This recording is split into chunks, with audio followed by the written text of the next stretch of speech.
As empresas, de modo geral, se preocupam com a saúde dos seus funcionários.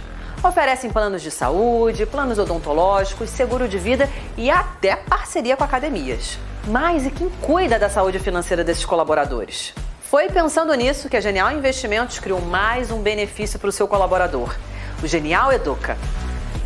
O programa é dividido em 3 partes: planejamento financeiro, finanças pessoais e cenário econômico. Tudo explicado de forma simples e didática pelos nossos especialistas, que farão todo o treinamento online ou presencial. E sabe o que é melhor? Sem custo para você. Ficou interessado? Então clique no link e preencha o cadastro. Afinal, um colaborador com as finanças em dia é muito mais feliz e muito mais produtivo. Olá, estamos de volta aqui com Conversa com Zé Márcio. Temos de novo conosco Marilene Ramos, que é diretora de Relações Institucionais e de Sustentabilidade da empresa Águas do Brasil. Vamos tratar novamente de um assunto que tratamos com a Marilene cerca de 2 ou 3 meses atrás, que é a questão do marco regulatório do saneamento. Só que lá, 3 meses atrás, a gente estava preocupado com possível mudança nesse marco regulatório, vindo de um projeto de lei ou de decretos do governo federal que, afinal de contas, aconteceu, tá certo? Então, o presidente Lula fez um decreto mudando o marco regulatório que foi aprovado em 2020, tá certo? E nós vamos aqui agora tratar de quais foram essas mudanças e quais serão os efeitos possíveis dessas mudanças. Mas o Congresso já fez um decreto legislativo anulando, pelo menos, parte dessas mudanças feitas pelo presidente da República. Lá naquela conversa, quer dizer, eu me lembro das conclusões que a Marilene deixou aqui conosco, e se eu posso estar enganado, se eu estiver enganado, Marilene, por favor. Bom, antes de mais nada, muito obrigado por estar aqui novamente, por ter aceito nosso convite. É um prazer enorme ter você aqui, tá certo, conosco outra vez. Tá? Mas lá naquele um pequeno resumo, se eu estiver errado, você, por favor, me corrija. Quer dizer, a ideia toda é que o marco regulatório que foi aprovado em 2020, ele forçava as prefeituras a fazer licitações para o serviço, para a provisão de serviços de água e esgoto nas suas respectivas cidades. Essas licitações precisavam ser feitas com empresas privadas e empresas públicas, tá certo? E dava um prazo para essas licitações, o que forçava com que as prefeituras tinham que fazer as licitações. As mudanças que estavam sendo discutidas eram no sentido de deixar livre as prefeituras para licitar se quisessem ou não, tá certo? Manter as empresas estatais de saneamento como provedoras desses serviços, independentemente de licitação, tá certo? De maneira que o prazo para a universalização poderia não ser cumprido. O resumo está correto? Como é que isso mudou? Como é que a gente vê esse processo a partir de agora? Quer dizer, o que a gente deve esperar? Bom, boa tarde, Márcio. Realmente um prazer estar aqui de novo com você, tendo a oportunidade, né, de falar sobre esse tema que se tornou tão importante e hoje, né, tem ocupado aí as manchetes até dos jornais e suscitado aí muito interesse, né, não só da sociedade como um todo, né, que a gente não é admissível viver num país que, em pleno século XXI, ainda tem mais de 30 milhões de pessoas que não têm acesso à água, não tem água caindo na sua torneira todos os dias, e outros 100 milhões de pessoas cujo esgoto produzido diariamente vai parar dentro do rio, vai parar no córrego, vai parar na praia, na lagoa, né, e aí a gente tem esse quadro aí de poluição generalizado que a gente encontra aí, Baía de Guanabara, o Rio Tietê, qualquer corpo hídrico aí que você ande aí pelo Brasil, você vai encontrar esses problemas de poluição. Então, para mim, que sou uma profissional que já vivo, né, há décadas trabalhando nesse tema, ver o setor de saneamento ganhar essa relevância e entre os setores de infraestrutura, né, também, né, hoje vocês que acompanham aí os investimentos e tudo, hoje o setor de saneamento, que era assim, o patinho feio da infraestrutura, hoje se tornou um belo cisne, atraindo aí muitos investidores. Mas o seu resumo, de uma forma geral, está correto, né? De fato, o marco do saneamento ele impôs diversas condições que empurram, né, as prefeituras e também os estados, né, a fazerem licitações para estabelecer contratos de concessão e não mais contratos de programa, né, como é o tipo de contrato dominante no setor de saneamento, ainda é o tipo de contrato dominante, que é o contrato sem licitação, firmado entre as prefeituras e as companhias estaduais, né? Então, o marco ele estabeleceu, né, que os contratos de programa vigentes são respeitados, né? Há contratos de programa que ainda vão vigir por 30 anos, e eles têm que ser respeitados. Mas tem outros que vão acabar, já acabaram, estão acabando nos próximos anos. A exigência foi que esses contratos fossem adequados para que as metas de universalização de água e de esgoto em 2033 eles teriam que ser aditivados, né? Os contratos de programa teriam que ser aditivados. E aí, o que aconteceu, de fato, como nós falamos naquela nossa última conversa, os nossos piores temores se concretizaram.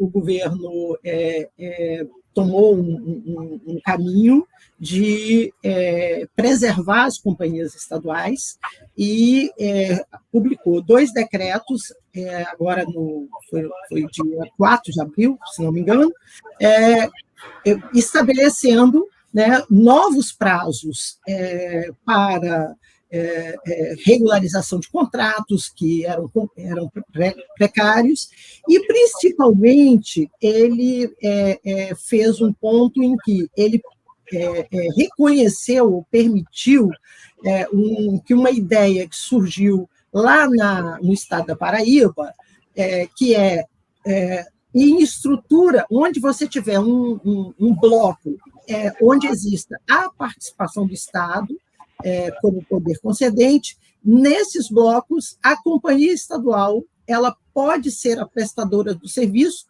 como sendo uma prestação direta. Então, aí não é nem contrato de programa, não tem contrato de concessão, é um contrato de prestação direta, também sem licitação. Então, esse é um ponto extremamente polêmico, né? E que pode perpetuar uma situação de prestação dos serviços de forma ineficiente, com o prestador, né, essas companhias estaduais, sem capacidade para atender, fazer os investimentos para nós atingirmos, né, a universalização em 2033, ou, em casos excepcionais, até 2040, que o marco de saneamento permite essa flexibilização. Mas, nitidamente, este movimento, né, e isso que veio aí nesses 2 decretos, é uma tentativa de... Você imagina o seguinte: esses governos estaduais, né, têm as suas companhias estaduais, e a cada dia elas acabam perdendo valor, porque os contratos de programa têm menos um dia de vigência.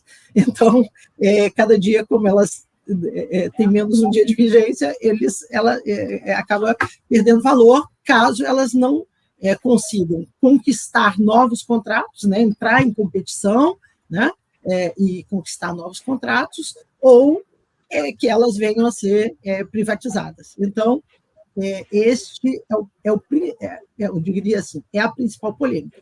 Os decretos não trouxeram só pontos negativos, trouxeram pontos positivos também, mas este eu diria assim que é o ponto mais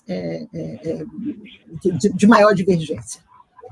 Mas você está dizendo que trouxeram pontos positivos. Quais foram os pontos positivos também que os decretos trouxeram? Os pontos positivos que eu já posso citar, eu diria assim, o marco do saneamento, houve assim, ele foi com uma certa sede ao pote, né, um excesso de otimismo, e estabeleceu prazos muito curtos para regularizações que demandam mais tempo. Demandam programas específicos, demandam que o próprio governo federal trabalhe junto com os governos estaduais e as prefeituras, né, para regularizar. Então, por exemplo, estava estabelecido que até quem não tivesse um regulador autárquico até o dia 31 de março, agora, de 2023, não poderia mais acessar recursos federais. Então, isso significa não acessar, né, não contratar financiamento com o BNDES, com a Caixa. Da mesma forma, quem não tivesse planos de saneamento vigentes, já aprovados, também havia essa vedação. Então, o decreto ele postergou esses prazos, né, até dezembro de 2024. Então, temos aí um prazo maior em que os prestadores, e aí, tanto públicos quanto privados, eles podem continuar acessando os recursos enquanto, né, o governo e as próprias prefeituras e os governos estaduais se organizam para atender esses dois pontos. Um segundo ponto que traz aí a possibilidade de mais investimentos privados é que, no marco do saneamento, as PPPs, as parcerias público-privadas, elas só podiam ser feitas para até 25% do contrato de programa que as companhias estaduais têm com a prefeitura, com as prefeituras, né? Então, o marco ele liberou esse limite, e isso faz com que existem muitos projetos, muitos investimentos sendo feitos, como foi agora, por exemplo, lá no Ceará, a CAGES fez uma grande licitação para fazer coleta e tratamento de esgotos em todos os municípios operados lá pela CAGES, que é a companhia cearense, né, de saneamento. Então, por exemplo, ali você vai, uma empresa privada, né, que no caso lá foi a EGEA, ela vai implantar todo esse sistema, mas o contrato é nesse regime de parceria público-privada, né, como uma subcontratada da CAGES. Então, agora tirando esse limite de 25%, deixando que o contrato possa ser inteiramente até subconcedido, né, através de PPP, pode-se atrair mais investimentos privados. Eu tenho uma certa crítica a esse modelo das PPPs, porque eu acho que ele embute uma certa ineficiência, mas ok, acho que eu me lembro. Tendência, tem pontos positivos nisso. Eu me lembro que na outra conversa você mencionou o fato de que essa questão de liberar o limite de PPP poderia gerar uma situação na qual a empresa privada construiria o sistema e a empresa pública iria operar o sistema de forma mais ineficiente, o que tornaria, quer dizer, certamente seria pior do ponto de vista da eficiência do que você ter tudo privado, né? Quer dizer, acho que esse é um ponto importante. Exatamente. Agora, Marilene, quer dizer,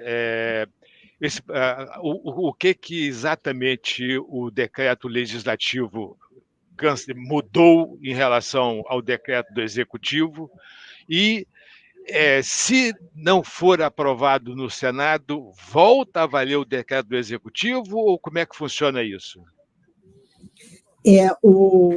Zé, o PDL, né, aquele projeto de decreto legislativo, que foi até aprovado assim, em ritmo de urgência lá na Câmara, né, no Senado ele já está passando por um processo mais, digamos, formal, né, de passar pelas comissões e tal, e a gente ainda não tem uma segurança do que vai acontecer.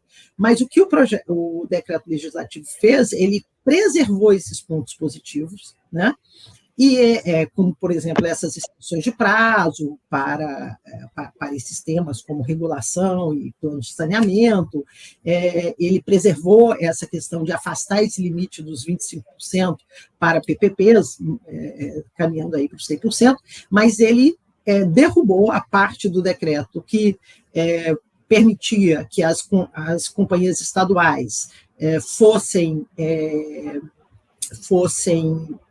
sejam trabalhem como prestadoras, com prestação direta, né, dos serviços em regiões metropolitanas, micro-regiões e micro-regiões estabelecidas, né, em lei, em que o Estado ele participa, ele partilha o poder concedente com os municípios.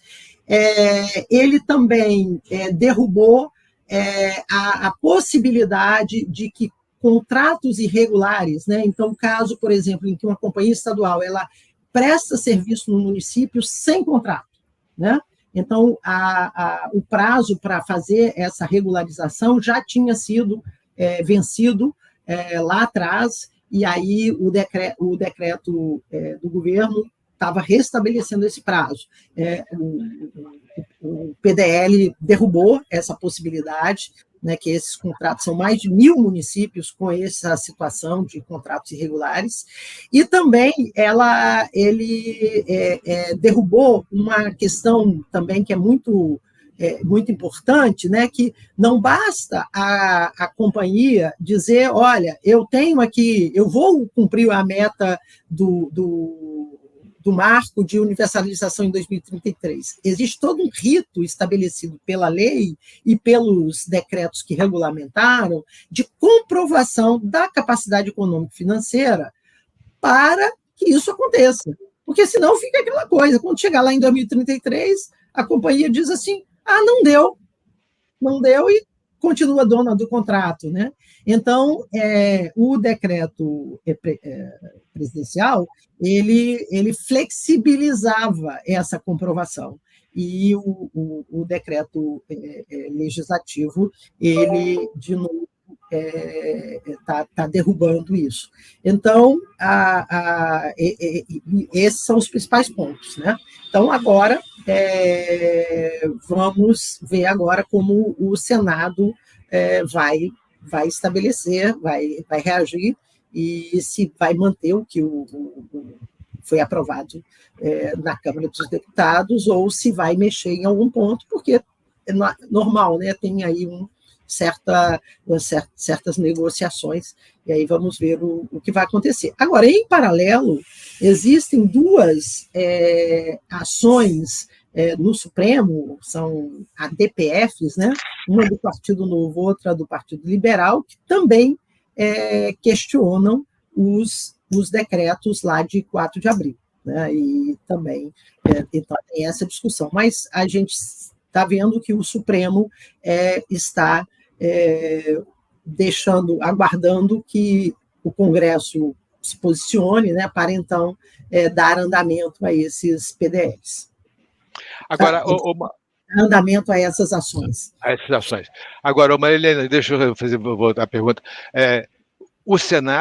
Se o Senado, suponha que o Senado não aprove o PDL, volta o decreto do Executivo, ou seja, muito importante que o Senado aprove o projeto legislativo. É muito importante, senão volta a valer. Outra possibilidade é o governo fazer um entendimento aí nessas negociações políticas e ele próprio tomar a iniciativa de alterar esses decretos, evitando essa votação lá no Senado. Né? Isso também aí está no radar. Não sabemos ainda qual vai ser o caminho que vai ser tomado. Muito bom. Realmente é muito importante que esse assunto esteja na manchete dos jornais, né? Quer dizer, isso nunca acontece. Eu sempre dizia que o prefeito não estava preocupado com essa coisa de esgoto, porque isso fica debaixo da terra e ninguém vê, né? Agora está aí exposto, tá certo? Acho que é super importante, já mostra uma evolução importante aí desse processo.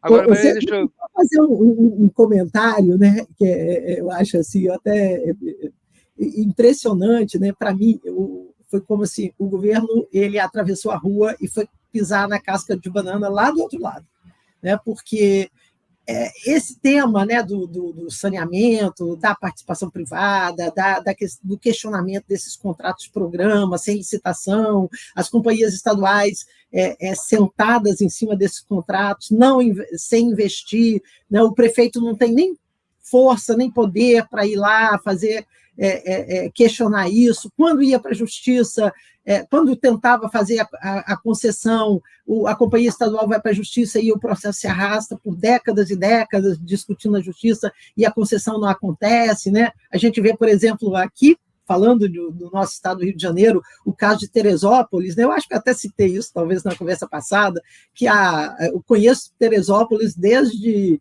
a década de 90, tentando fazer a concessão lá enfim, impossibilitado por N recursos na justiça e tal. Enfim, então, o marco do saneamento veio dar um rumo para isso, né? E aí o governo vem aí tentar restabelecer essa possibilidade dessa prestação direta, né, pelas companhias estaduais e tal, e por um assunto que o desgaste, né, que obviamente essas corporações elas tiveram muita resistência, né, e muitas vezes, e até politicamente, às vezes é muito difícil, existe toda às vezes o prefeito não gosta, né, de ter que ser colocado assim, não, você está privatizando a água, né, o que é totalmente falso, está se concedendo o serviço de água e de esgoto, como se concede o serviço de energia, o serviço de telefonia e tal, que permitiu aí a universalização da energia. Mas, enfim, então todo esse, digamos assim, um certo desgaste que havia para se aprovar qualquer coisa desse tipo foi feito no governo passado. Enfim, tinha que ajustar alguns pontos, como eu citei, né, esses pontos positivos, mas tentar restabelecer a força, né, a possibilidade das companhias estaduais prestarem o serviço e não terem nem flexibilizar essa comprovação da capacidade econômica, colocando em risco a universalização, realmente é algo, né, para não se entender por que isso, né? E aí você pensar que o Brasil, se você pega aí os últimos, até 2020, né, 21, nos últimos 10 anos, vinha investindo aí coisa de 12 bilhões por ano, né, em saneamento. E aí, recursos públicos, privados, recursos de financiamento, principalmente. E aí você vê, assim, nós temos um desafio que é investir 900 bilhões nos próximos 10 anos, né? Se eu fizer aqui minha continha de padeiro, significa investir aí 90 bilhões em média por ano. Aí, ou seja, eu tenho que pegar esse valor investido e multiplicar por 9, né? Não há como fazer isso, né, com os atores que estão aí. Ou você, né, que basicamente, como eu disse, né,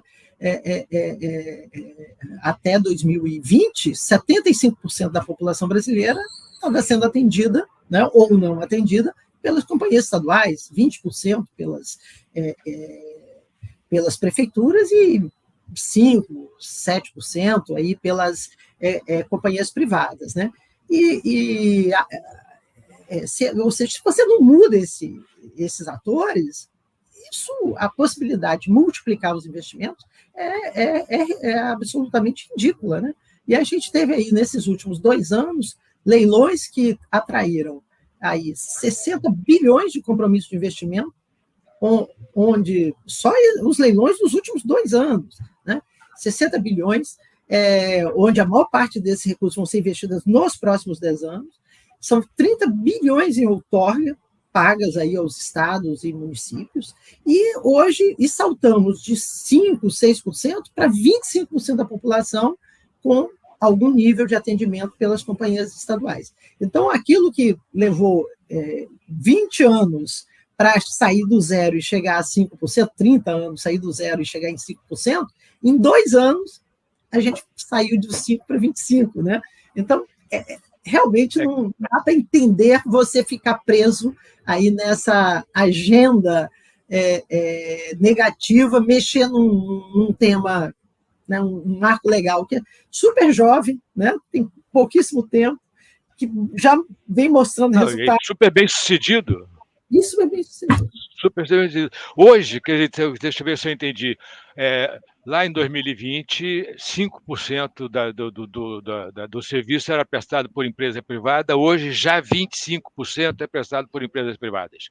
Tem aí a Corsan, né, que esse cálculo considera a Corsan, que está em vias da assinatura do contrato, mas o leilão já aconteceu.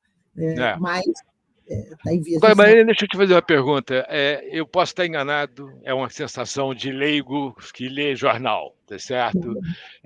No começo do processo, a partir de 2020, você teve um grande número um movimento forte de privatizações e leilões de privatização de serviços, etc.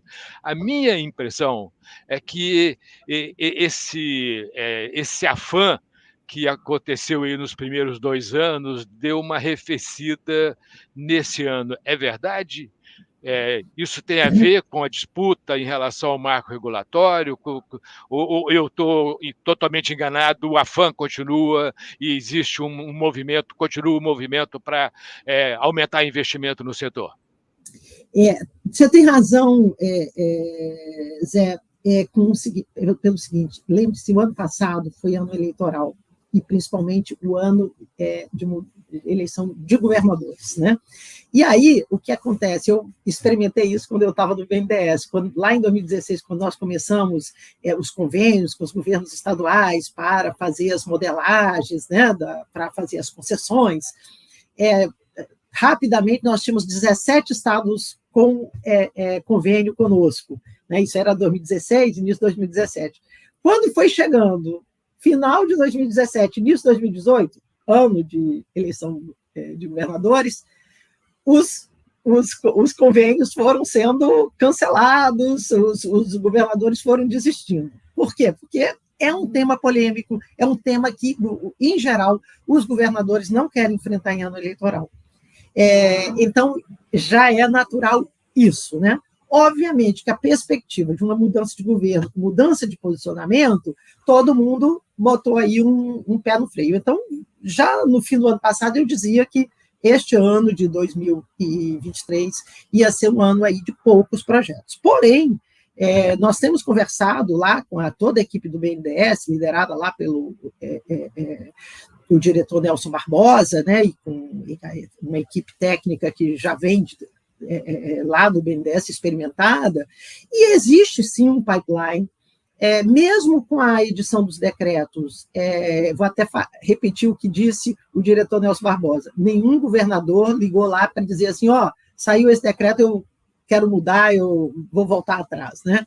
Então, a gente tem pela frente aí a Sabesp, o governador Tarcísio já contrataram o IFC, não vai ser o BNDES que vai modelar, mas eles estão colocando que vem para o mercado, né? O governador Zema, semana retrasada lá em Nova York, voltou num evento para investidores, voltou a afirmar que a Copasa vai caminhar, e inclusive o BNDES retomou os estudos sobre a Copasa. Em paralelo, está havendo a modelagem daquela Copanor, que é uma companhia também que foi separada da Copasa e que pega ali o Vale do Jequitinhonha, aquela região lá do nordeste de Minas, que é uma região muito pobre, né, e que deve ser privatizado. Tem o estado de Sergipe, né, o BNDES está modelando, né, que é seguir ali o mesmo passo aí do estado de Alagoas, que fez a concessão, né, de quase a totalidade lá dos municípios. O estado do Pará entrou, né, também nesse pipeline. Temos aí uma perspectiva que está ameaçando sair, mas não sai, que é o DEMAI lá de Porto Alegre, que é uma concessão lá municipal, que seria municipal, e temos aí Governador Valadares, Teresópolis, que voltaram, que estão aí com editais aí, publicados ou em vias de publicação. Temos um fato aí para saudar, né, porque o que a gente pede, né, quem está no setor, nos concessionários privados, diz assim, olha, o que nós queremos é ter a oportunidade de competir, né, igualdade de condições para competir. E aí a gente teve o caso, esta semana, na segunda-feira, da Prefeitura de Olímpia, em São Paulo, que colocou o edital, já estava com o edital na rua, e o leilão foi vencido pela Sabesp, que está pagando aí coisa de 150 milhões de outorga por essa, para assumir essa concessão, e disputou ali pau a pau com as concessionárias privadas, né? Sinal. Então, um excelente sinal, que excelente sinal. Sinal de que está se tornando competitiva. Então... Exatamente.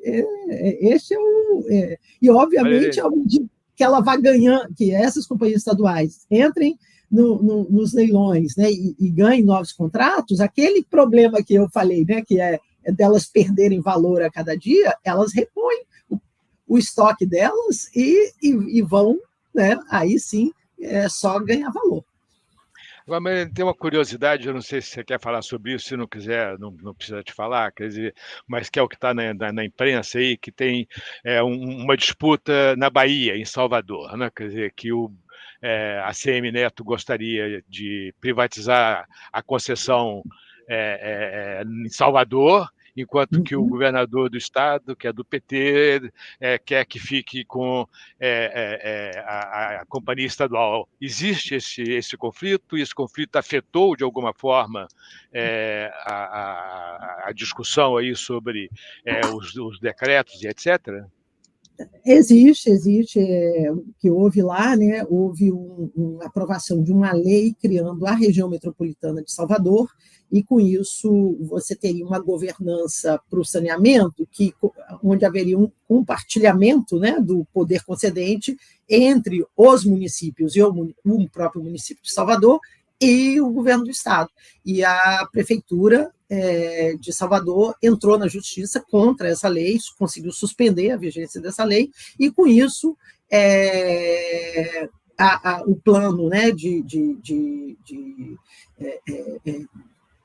fazer manter a Embasa, né, regularizar lá o contrato, porque a Embasa presta o serviço em Salvador, mas ela não tem o contrato de programa vigente. Então, isso é um dos motivos para esse decreto, nessa tentativa aí de tornar a companhia estadual como prestação própria, né? Prestação direta, desculpe, dos serviços. Então, também tem a situação da Paraíba, que também fez o mesmo lá com a CAGES, né? E enfim, então realmente essas situações locais elas estão afetando aí o processo. Muito bom, Marilene, ótima conversa novamente, um prazer enorme ter você aqui conosco de novo, deixou muito claro tudo esse processo aí, e quem sabe a gente faz outra no futuro, quando essa coisa se resolver definitivamente, né? Quer dizer, então, muito obrigado pela sua presença, foi muito bom realmente, muito obrigado. Obrigada a vocês pela oportunidade, e eu queria só comentar, né, que está vindo aí para o mercado uma série de possibilidades aí de investimento, né? Você tem aí agora, por exemplo, a Iguá acabou de fazer aí um lançamento de debêntures, né? Um valor expressivo, R$1 bilhão. As outras concessionárias, como a Rio Mais Saneamento, concessionário da Águas do Brasil, também vai vir aí já nos próximos meses aí para o mercado, a Águas do Rio, né? Assim como a BRK lá em Alagoas também fez esse lançamento, então aí vai apresentar aí muitas oportunidades aí de investimento aí no setor de saneamento, e é uma questão assim que eu acho que é muito importante a gente mostrar, né, Zé, que o investimento no saneamento, ele atende a tudo que hoje os investidores, né, internacionais querem, que é o investimento com impacto social e com impacto ambiental, né? Então, eu acho que isso é muito bom a gente ver que... Eu sou otimista, eu acho que apesar desses atropelos aí de decreto legislativo, tudo isso, como disse lá a equipe do BNDES, né, tem pipeline, vão vir projetos para o mercado, então investir em saneamento tem que entrar aí no horizonte, aí, nos cenários aí de todos os investidores, de todos aí que nos ouvem. O nosso banco de investimento aqui tem trabalhado muito nessa área aí dos projetos da privatização das empresas aí de saneamento. Quer dizer, a gente participou da EMAI, vai participar da EMAI, participamos lá da Corsã, no Rio Grande do Sul, tá certo? Então, realmente para nós é muito importante. Muito obrigado, Marilene, um prazer enorme ter você aqui novamente. Obrigada. Você sabe o que é o FGC, o Fundo Garantidor de Créditos? Não? Bom, a gente explica isso para você no Genial Responde desta semana. É super rapidinho. Espero você por lá.